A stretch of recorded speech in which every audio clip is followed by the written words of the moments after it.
Good afternoon, everybody. Welcome to our update on COVID-19 for Eau Claire County. We're glad that you have joined us again to get updated information on what's happening in the community, to have some questions answered, and to be reminded of, really that this is important and that being part of the solution is what we're asking of all of you. Today is Wednesday, May 20th. Again, we'll walk through the state data, the local data. We'll share some updates. Today we're going to talk a little bit about cloth face coverings, or the face protection that we are asking people to consider, and then we'll answer questions like we usually do. So some state updates first. The state has now 154,300 negative tests for COVID-19, an increase of over 6,000 tests since Tuesday. Positive cases are at 13,413, an increase of 528 positives since Tuesday. Their testing, obviously now at around 6,500, has been increasing over time. Hospitalizations at any point in time of those positive cases are at 2,161, 16% of the positives. And we've had 14 more people die of COVID-19 in Wisconsin, now at 481 deaths. Wisconsin's overall positivity rate is 8% of people tested. The 7-day average for Wisconsin is down to 6%. Eau Claire County number updates. So we've done 4,008 tests for COVID-19 of Eau Claire County residents. Of those, we have over 150 remaining as pending, but negative tests are at 3,771. And our positives as of today are at 85 people that have been tested for COVID-19 that are positive, an increase of 5 since yesterday. Today we are sharing that 58 of those 85 have been released from isolation. We are now using the state definition of that release from isolation. We now have good data available. That state definition includes those that are documented of having resolved symptoms, those that are documented to be released from isolation, or those people that are 30 days since their symptom onset. Complicated, multiple ways to define it, but they are people that are considered no longer infectious and are released from being isolated. 58 of our total 85 cases. Also available today are the number of facility investigations in Eau Claire County. We have one workplace, and that's a non-healthcare workplace, and a group housing facility public health investigation, both of which are ongoing. The 7-day average for testing in Eau Claire is about 125 tests per day. Our goal, again, is all people that have any level of symptoms, and of course that amount changes daily, but our goal continues to be, and our target continues to be, that all symptomatic people be tested in this community, and we are working to get to that goal. Based on the state goal of 14,500 tests being done a week, again, that's the state goal, we would be averaging, based on population, about 250 tests per day. So we're working toward that, and we are hoping to get to that soon. So again, not quite there, continuing to work on it, and we hope that we get to those numbers so that we have a really good sense of where Eau Claire is at. Our positivity rate is just under 2%. That positivity average has moved around a bit. You've heard me say that previously. Our 7-day positivity rate is at 3%. We are going up and down a bit based on our testing. So additional Eau Claire data is now available on our website. So again, an encouragement to go to our county website. That's COVID-19 eauclaire.org. Now that our numbers are a bit higher, we are able to share a bit more data around our cases, and that data is displayed on our website. We will be continuing to add to our data platform that is available there. We want to have good, clear data for everybody to understand the disease progression in this community and to understand our capacity, and we continue to work on building that. On the site now are gender, age groupings, and testing and case counts. Again, we continue to plan to add to that over time. We will update the list of new test cases, new cases daily, as well as the new number of total cases that we have over time. It's the same thing that we've been reporting to you for every briefing. We will be reporting moving forward the breakdown by various age groups. Now we have enough people in each of the age groups to be able to do that. We are sharing that as well. A quick summary, our largest age group that we have in the groupings right now are those 20 to 29 years old of positive cases of COVID-19 in our community. That may surprise some people. We have a younger population here.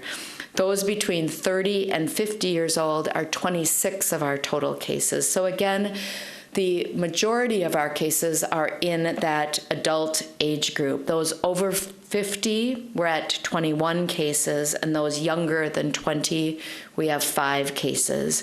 So again, one of the reasons that we know that this disease is happening in the community is by looking at that data. We see disease positive cases in our younger population in Eau Claire County.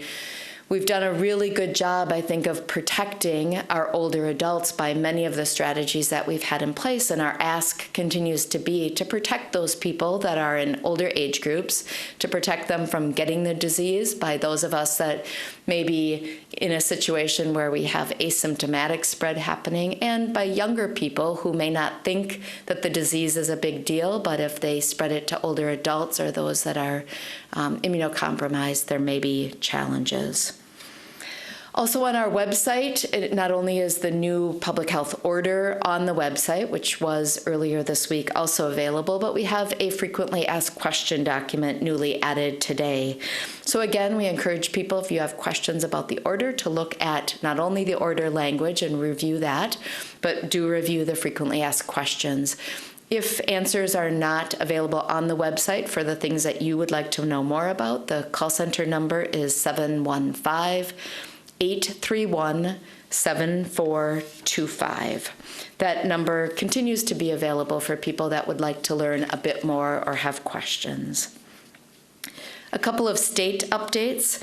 So Governor Evers announced a $1 billion statewide effort to support testing, contact tracing, and having supplies in place for all of that work that we need to do moving forward.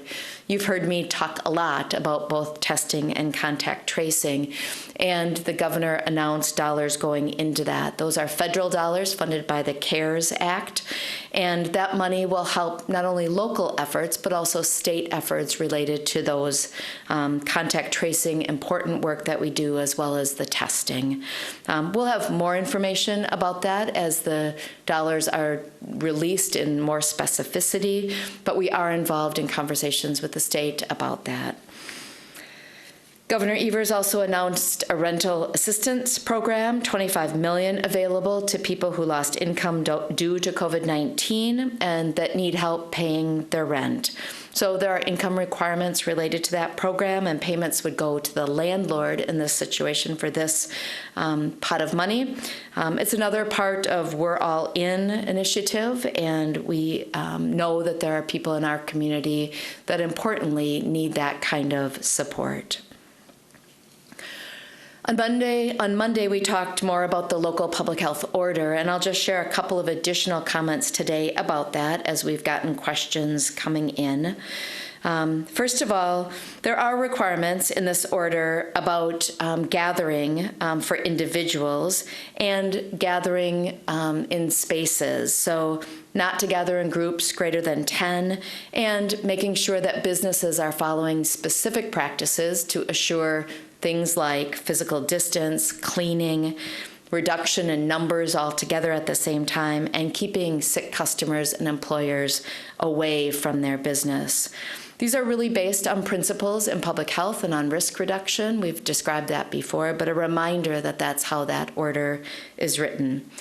Again, we're counting on all individuals making good judgments about what they're choosing to do professionally as well as personally. We're asking you to not put yourself in a situation where disease spread could happen if you are asymptomatic and not realizing you're spreading disease, and particularly for those people that are at higher risk. We know that we're getting to the time of year, and at the time of year where celebrations are often part of what we all really love to do. Graduation parties, weddings, retirement parties, family reunions, holiday celebrations. It's been hard with the last couple of months to not have get-togethers anyway, and now with the weather nicer and those kinds of traditions coming forward to us, people are excited. Our ask is to continue to understand that the virus has not gone away. The virus is here and it's something that we need to care about. People are at risk, and we continue in this order and generally asking to people to pay attention to your loved ones, enjoy people in ways, if it's a wedding or a family reunion, in ways that don't put people at risk. Do it virtually, do it through various ways that we can creatively connect, and make sure that not only you're doing that because the order says that, but because you care about the people that you love and you want them to be safe. We know that it's not what we all want to do. We had a colleague in our health department that got married this weekend. I'm sure she would have loved to have all kinds of people there. She did it by Zoom and had a very small group, the 10 people or less present. Not her first choice, I'm sure, and not the first choice of anybody that's celebrating in that way. But we need to remember that we're doing this because of risk, and the disease is real, it's here, and the ways we can decrease risk will make a difference long-term in how the disease spreads in our community. We know you care about people, and we're asking you to continue to follow that. So one of the ways that we can help each other is reducing the risk by wearing cloth face coverings. That's a message that you've heard regularly. CDC, the federal government, as well as the state government, recommends that as a way to decrease risk.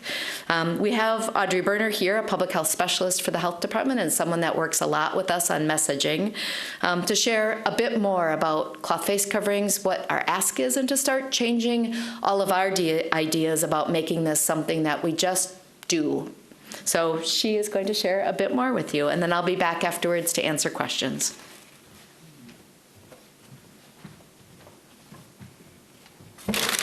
Good afternoon, everyone. Thanks for your time today as I talk a little bit about cloth face coverings. We've probably been seeing them a lot. We've certainly been hearing a lot about them. So I want to take some time to really share how do we wear and care for our cloth face coverings. And again, I want folks to remember that our first line of defense is really that physical distance, so 6 feet or more. Another good line of defense is washing our hands, and we're relying on our masks to kind of fill in the gaps after that, or for those situations where for some reason we aren't able to keep that physical distance from other people. So do remember that the distance is what we're counting on first, but our mask can offer a little bit of protection. Why do we wear one? Again, our cloth face coverings aren't so much, if I don't wear one to protect me, I wear one to protect the people around me, those that might be in the grocery store, those that I might need to work in close proximity with for some amount of time. And I'm hoping that the other person I might be sharing a space with is wearing one as well. So we're really wearing them to help each other out. This is part of our community effort to help slow the spread of this disease.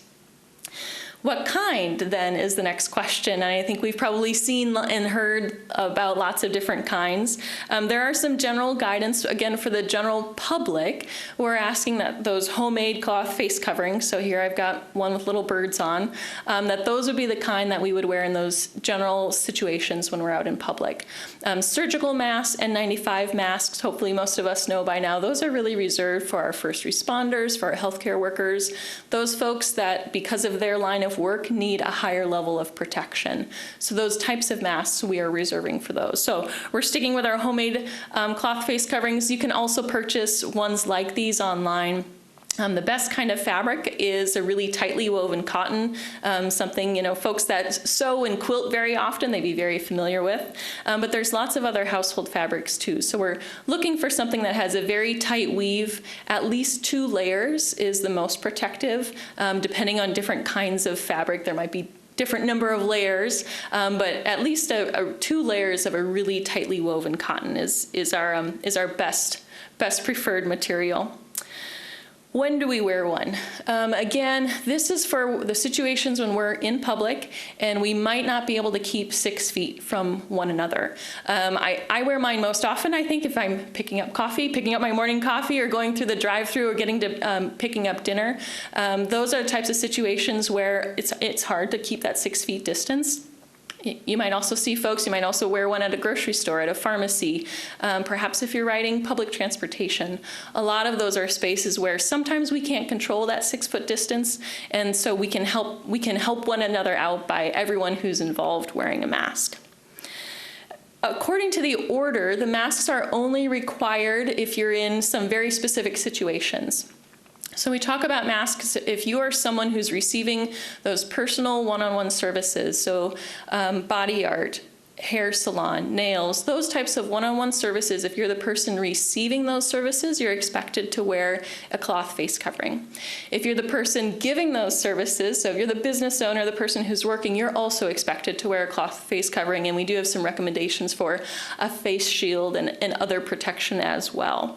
So those are the times when it is required, and do remember that if you're engaging in any of those personal one-on-one services. Again, there is a little bit of risk when we're closer than 6 feet to people. So our mask is really there to protect one another. So it's really the most protective when everyone involved is wearing one. So the how-tos of wear one. So this is really a demonstration today. So here I've got my mask. The first thing we'd want to do is to wash our hands, because we're going to be in the vicinity of our face. So I've got my hand sanitizer here. I would be hand sanitizing or washing if I was at home and I had access to a sink. Masks have either ear loops, like this one here, or they might have tie straps. Those are really the only parts of the mask that we want to be touching. So I take my mask by the ear loops, and I'm going to cover my nose, my mouth, and my chin. And you should all be able to hear me quite well still as I have my mask on. So put it on with my ear loops. While I'm wearing it, while I'm out and about, it's important to remember not to touch your mask. This is kind of an area where I've been talking in and spitting in a lot, right? So it's not an area that I want to start putting my hands on and then touching other things. So keep the hands away from the other parts of the mask. How should it fit? I think that people in the room can see it fits pretty snugly. There's no snug. There's no gaps up at the top. It fits snug on the side as well. But I can still breathe pretty easily. I probably wouldn't go for a jog in my mask. That might be a little harder. But I can breathe pretty easily if I'm out and doing some of those errands that we talked about where I might not be able to keep a 6 foot distance. Again, if I'm going to take it off, I would wash my hands or use my hand sanitizer to wash up. Again, I'm only going to touch it by those ear loops or by those straps and take it off that way. I have a brown paper bag to put my mask in, and so I drop it in there. And that bag, it's nice to have the paper bag. Those plastic bags don't allow your mask to kind of breathe and dry out just a little bit, so a paper bag is really nice for that. And then I would wash my hands again or use hand sanitizer again to make sure that I'm not transferring any germs from my mask onto my hands. As far as cleaning it, so it's ideal to clean your mask daily if you're able to. You can just throw it in the wash. Use warm or hot water and use regular detergent. That's the best way to clean your mask on a regular basis. And do remember, we don't recommend masks for children that are 2 or under, or anyone that might have problems breathing while they are wearing a mask, if they have some underlying conditions, or anyone that can't take a mask off by themselves. Those would be the folks who wouldn't be able to wear a mask. But I hope that's a really helpful demonstration, and I'm looking forward to seeing more folks in the community really showing their flair and showing their different types of masks as we go throughout the remainder of this disease. Thank you.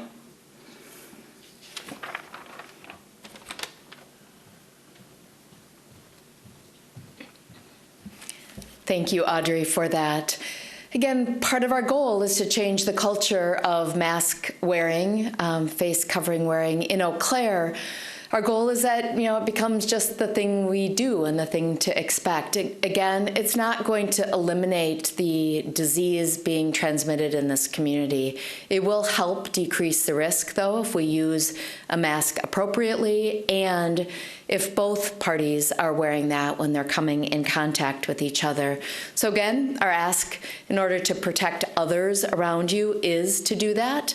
Maybe make a contest of getting your friends and neighbors to say, let's do this. Let's make this the thing to do in Eau Claire. And we're encouraging people to find ways to make that happen easily and in a way that feels acceptable to everybody. We want to protect those around us, and this is one of the ways we can do that.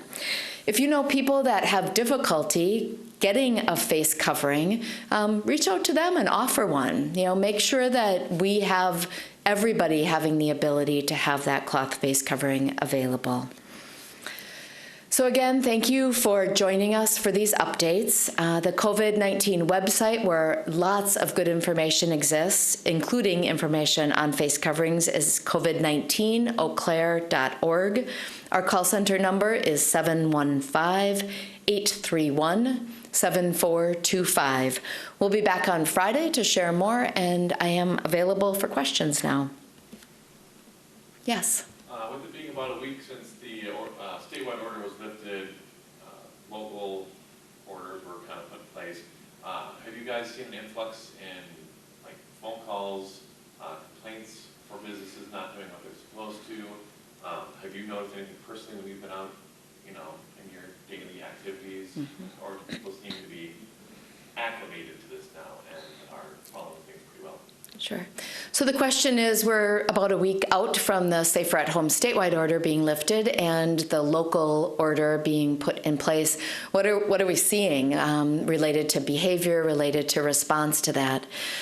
I think, like everybody, people in incident command are hearing and seeing a whole variety of things. We're hearing and seeing people that really want to do the right thing and understand that protecting each other is critically important, that the order is in place, not because we want to enforce it, but because we want to slow the spread of disease, and that slowing the spread of the disease is critically important. So we have seen business owners, we have seen individuals, we've gotten feedback from many, many people that there's a clear understanding that there was a reason for the state order and that we need to slowly and progressively have that trajectory of disease happen, that we can't have it happen suddenly. We also are hearing and seeing reports of people that don't think that there's a problem. And again, the concern that we have and we will continue to have is that the disease spreads. It is the same virus it was 2 months ago. It's the same virus that existed in New York and in countries in Europe and in China. And we need to protect from having the severe consequences that'll exist if we don't do some common sense things. So both people that are really following through and understanding the risk and those that are not. We continue to communicate that all of this is not about making sure that people do what is being said by the state or the White House or by the local health department, but they're doing things because they love one another and they want to protect their friends and family. Yes? You talked about investigations, and you named a couple of entities, or you talked about a workplace place, and could you clarify and specify and to whatever degree elaborate on that again? So one of the things that the state is reporting on the state website is related to public health investigations. So the question was related, can I share any more information about public health investigations? One of the things that we know about all diseases is that we can control disease. We can make sure disease doesn't spread if we work with the individual, but also in some circumstances if we work with the organization where that disease is spreading. So the state is publishing numbers of places where a public health investigation would need to happen or is happening in this case. Not dissimilar to any other disease that we've followed in the past. So if there's a big foodborne outbreak, for example, there's a public health investigation at the restaurant or the caterer where that food came from. That's another example not related to COVID-19. The examples that we have in Eau Claire, we have a work site where there was disease spread because, again, that physical distance wasn't maintained. And we have a congregate setting where people are living together where, again, based on living together, disease is spread in that situation as well. And we are working with them to make sure that the contacts to those positives are managed in those settings, and we will continue to do that. So when you say where people are living together, can you be more specific? So the question is, can I be more specific about living together? So these are not long-term care facilities. So we have many types of congregate settings that exist. And again, for privacy of those organizations, we are not sharing that detail about the type of congregate setting, but it's where multiple people unrelated to each other live together in a shared setting, which is the state definition. Can you specify how many people in each of those locations have COVID-19? So the question is how many people in each of those settings have COVID-19. The case definition is really 2 or more people, and I don't have the exact numbers, but there are a few people in each of those settings that we are doing follow-up, both cases and as disease spreads, the context of those cases. So I don't have the exact numbers for either of those 2 settings, but it is where 2 or more are happening. Yes? What do you make of this steady increase in cases in Eau Claire County? You know, some counties in Wisconsin have seen this really, explosions of new cases and then it really slows down. Eau Claire seems like it's had this very steady march. So what does that say to you about how cases are spreading? Yeah, so the question is, we've had a fairly steady increase of cases over the last couple of weeks after not having increases for a while. What does that say to me compared to other places where maybe there are big spikes or there have been very few diseases or few cases happening? I think the general sense is that we are getting slow progression of spread in this community. So cases are often connected to each other, not always. We do have cases that we don't necessarily know where the disease came from, but we know the disease is slowly spreading in places like Eau Claire. Not surprising. We also know that we haven't had big outbreaks in congregate settings. So while we have some, we have that happening, and obviously we just spoke about that. One of the things that's worked well in this community is to not get an increase of 100 people because a setting has a huge number of people that are spreading disease. So one of the huge positives, not only about the public health side and the disease investigation side, but also our business partners and our setting partners where disease could spread rapidly, is that we're working together well in this community for the most part as we identify a case to quickly make sure that all contacts and, if it's a business environment, all of those environments know and quickly strategize how to stop spread.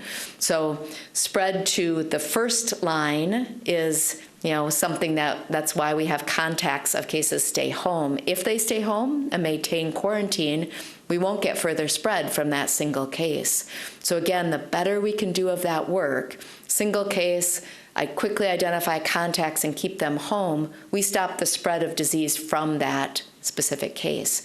If we have a break anywhere in there, that's where we get big spikes. So that's really why testing and contact tracing is so critically important. I think our slow progression of numbers is expected, and I think it does show us that we're doing some things right based on the order and people keeping their circles small and getting out to contacts quickly. That process will be hugely impacted the more people are not keeping physical distance and the more people that are not keeping their circles small. So we've talked about this before. If there are 4 or 5 contacts to a case, keeping them isolated, keeping them quarantined, making sure that they stay home is an easier process than us trying to reach 100 people and keeping them home for that time. That's why it's so critically important, again, to keep our circles small and why the order has been put in place to make sure that we're paying attention to that risk. Yeah. Going back to the investigations, is this 2 on top of the previous ones that were reported, and have the previous ones, have those investigations wrapped up, or are those still ongoing as well? Yeah, the question is related to the 2 that are reported as public health investigations today. Are those the same ones? It's a really good question. I believe the answer is yes, that they are the same ones, but we'll clarify that so you have the correct information moving forward. But my understanding is that the 2 that are announced today are the 2 same ones that we talked about last week. Yes. You talked about, again, there were, since the beginning, there have been 85 positive tests. You said 58 have been released from isolation, so that leaves 27. So when you say that the largest grouping of positives is now 20 to 29-year-olds, can you clarify, is that from among the current 27, or is that, can you clarify and talk about that? Sure. So the question is related to the data we have on our positive cases. So of the 85 total positive cases, we've broken those down by age group. That data is available on the website and certainly is something that is important as we try and get the picture of the disease. So of the total 85 positive at any point in time since we've been tracking disease, the largest group is in that adult age group, that 20 to 50-year-old, or 20 to, if you add up the numbers together, and we certainly can do that again, our 20 to 29 age group is 23 people out of that 85. 26 are between 30 and 50. So again, that population, 20 to 50-year-olds, is 49 of the total 85 cases. Yes? The Eau Claire order that more specifically came in, so you had the initial one, I think, Thursday, and then you defined it more on Monday.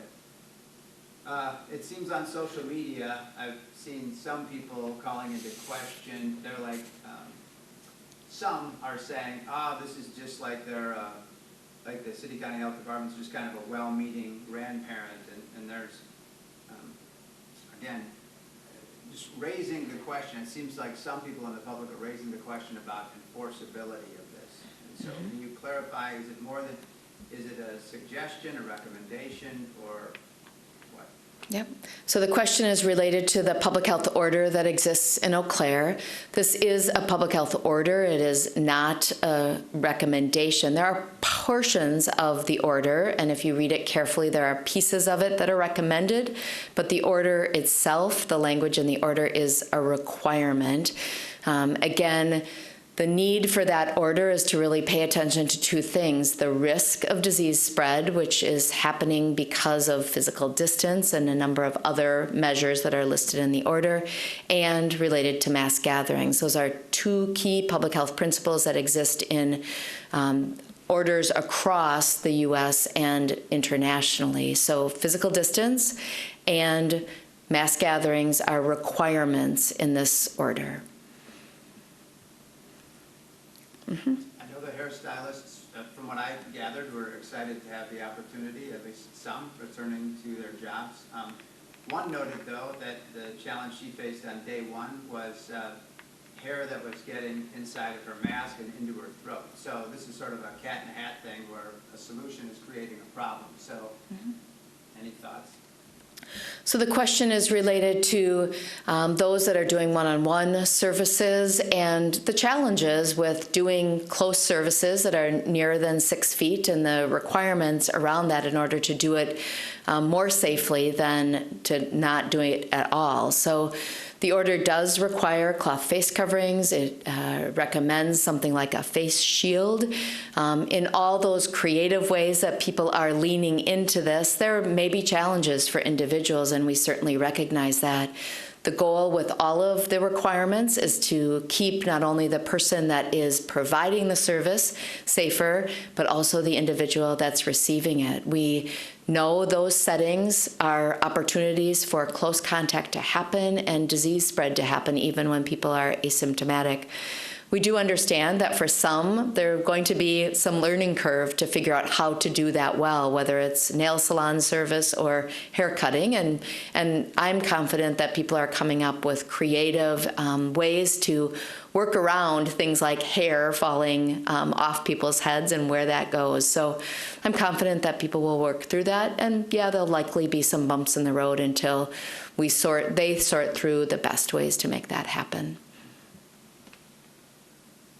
Yes. You ended Monday's press gathering by talking about that you said this is not ideal, it's a patchwork quilt, and you wish that there still could be a overall state approach, which doesn't seem to be in the offing. And I was curious because Republicans have talked about wanting a regional answer to this, and in some conversations, I guess it's been brought to my attention that there's a county by county approach or a state approach, that there's not really a collective regional approach possible. Can you address that, and maybe even keeping in mind Republicans who control the legislature, that if you could speak directly to them about this, what would you say? Sure. So the question is really related to how do we manage a public health pandemic like this, a disease pandemic, in a way that uses the resources we have in the most efficient and effective way possible. There's been a statewide approach along with local government and local officials working together with the state to make the response happen. Our system in Wisconsin is a state-local system. We have local control over many things and a state government system that also supports us in being successful.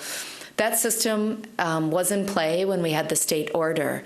Locals were making sure we were educating and enforcing around that order, and we had a statewide strategy because it's an international disease, not a county-specific disease, to do that consistently and effectively. It is a challenge because we have people that travel from county to county. We have businesses that are between counties. We have a disease that moves between spaces to do things that are at a local level. And I've expressed that a number of times. We're doing our best in this community, and I really appreciate people that are paying attention to it as a local community. And we will continue to work as a local community regardless of the available state or national orders or directives. The communication that some are having around a regional response is out there, and I'm aware of that. We work well as a region to talk to each other and to support one another at the governmental level and at the partner level. So we have a regional network of healthcare. We have a regional network of local health departments. We have regional networks of park operators and of business owners. We have lots of different regional networks. We don't have a state government system for regional response. We don't have that in Wisconsin, and there isn't a way to use our systems to respond for things like contact investigation, for testing in the same way, and for responding to this disease as a governmental system, which is all what you expect us to do when we have an emergency. So yes, we will work together in a region to get messaging and to support one another in getting things done. But a regional approach is difficult to enact because we don't have a regional infrastructure to do that under. And it creates challenges when that's the approach being put forward. We certainly are looking at regional data. We certainly are talking to regional partners about testing. The example of our community testing sites a couple of weeks ago was really a region getting together and saying, let's bring the National Guard to multiple counties. But how we did that had to happen county by county once we made the general ask for the National Guard to come forward. So yes, a complicated process. The goal is to do this at a state level, so we share metrics, we share plans, and a baseball team in this area doesn't have to wonder if the baseball team across the state is going to have the same approach. We all say it's based on public health, based on principles that we need to have in place, and we move that forward together. president said on Monday that he's taking hydroxychloroquine, and I guess as a preventive to not get COVID-19. So do you have a reaction to that, A, and B, what would you say to people who might be tempted to imitate his example? So the question is related to the president, the president of the United States, announcing that he was taking a preventive medication that has been in the news frequently. And what I would say to people about that, the medication that the president indicated he was taking has not been found to be effective against COVID-19. It's not seen as something that anybody should be taking. There are things happening right now that are being researched carefully as preventive medications and treatment medications, and working with a healthcare provider and a research team on that is what people should be doing. There's clear information and data available that that is not something that should be done for this disease, and in fact can be dangerous. So definitely not recommending anybody follow that course of action. There are many other things we can do to work on our general health status, and we don't talk about this frequently, but I would say to everybody that the advice I would give to everyone, not only washing your hands, not touching your face, covering your cough, and staying home when you're sick, use your face covering, all those things that we've been talking about in COVID-19 times, but also all those basics. There are many, many things: eating a healthy diet, getting sleep, doing those things to keep your immune system strong are things that people should be doing. Using a medication that has been proven to not be helpful and in fact can be harmful is not one of those things. All right, thank you very much for time today. We will be back on Friday to share an update. And again, thank you to everybody that is paying attention to doing what they can to slow the spread of this disease. It's important for all of us. And thanks for protecting those that you love.